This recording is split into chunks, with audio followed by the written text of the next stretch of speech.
Now let's talk about the first time Yugi truly changed. The Sukuna vessel form.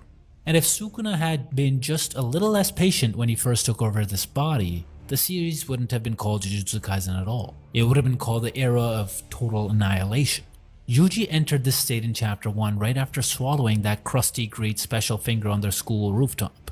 In this state, Yuji's body doesn't change much physically, but the vibe shift is terrifying. Two slit-like markings appear under his eyes when the King of Curses takes the driver's seat. Jagged black tattoos spread across his skin like a virus. It's the first time we see the double eyes and that iconic arrogant smirk. This is also where we first see his real superpower, Divergent Fist. It's a glitch in his cursed energy strike, where his punch lands first, and the energy hits a split second later. It's basically a double impact move that caught seasoned sorcerers off guard. Even though Yugi was a total rookie, his physical body was so tough it could handle the massive strain of Sukuna's presence.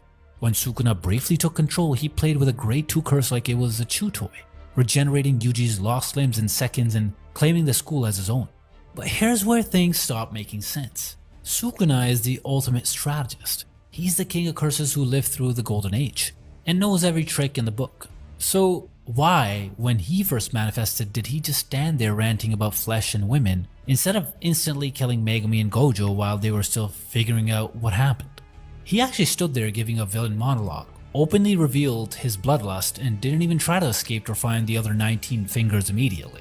Unless he deliberately wanted to test the limits of Yuji's soul. This cursed king, who knew exactly how powerful he was, shouldn't have let a brat suppress him so easily. But he did, for some reason.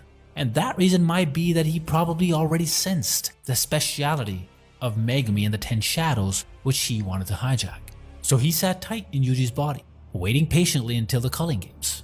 Otherwise, even if Gojo could suppress him, there's a good chance he could have escaped and done God knows what. After that, we have the most versatile and high-octane form of Yugi. If Yugi had mastered the mental state required for this form just a few weeks earlier, the tragedy at Shibuya would have looked a lot different. I'm talking about Yuji's The Zone form, or the Black Flash user form. We saw this form for the first time during the Goodwill event at Kyoto, after Yugi spent time training with his best friend, Aoi Todo. After struggling to control his cursed energy, Yugi finally stopped thinking and started feeling the spark of black. He enters a state of total immersion. It's not just a power-up, it's a psychological shift. In this form, Yuji's eyes glow with a primal intensity, and his body is trailed by arcs of black, distorted lightning. Not only does this multiply his physical power by roughly 2.5, but it also increases his understanding of cursed energy